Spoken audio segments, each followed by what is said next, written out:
వినాయకుడిని ఎందుకు నిమజ్జనం చేస్తారో తెలుసా? తాను చెబుతూ ఉంటే మహాభారతాన్ని రాయమని వ్యాసుడు గణపతిని ప్రార్థించాడు. గణపతి అందుకు అంగీకరించి, నేను రాయడం ఆపకూడదు కాబట్టి నువ్వు ఆగకుండా చెప్పాలి అని షరతు విధించాడు. వ్యాసుడు అందుకు అంగీకరించి, నేను చెప్పేది మీరు అర్థం చేసుకోకుండా రాయకూడదు అని షరతు విధించాడు. గణేశుడు అందుకు ఒప్పుకోవడంతో వ్యాసుడు చెప్పడం మొదలుపెట్టాడు. గణపతి రాస్తూనే ఉన్నాడు. అలా రాసేప్పుడు లేఖిని విరిగిపోతే వినాయకుడు తన దంతాన్ని విరిచి దాంతో రాయడం మొదలుపెట్టాడు. ఇంకో 10 రోజుల్లో భారతం రాయడం పూర్తవుతుంది అనగా విశ్రాంతి లేకుండా రాయడం వల్ల వినాయకుడి ఒళ్ళు విపరీతంగా వేడెక్కి ఆయన ఒంటి నుండి పొగలు రావడం మొదలైంది.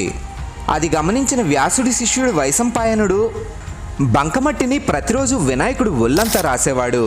అలా 9 రోజులు గడిచాక 10వ రోజు మహాభారతం రాయడం పూర్తవగానే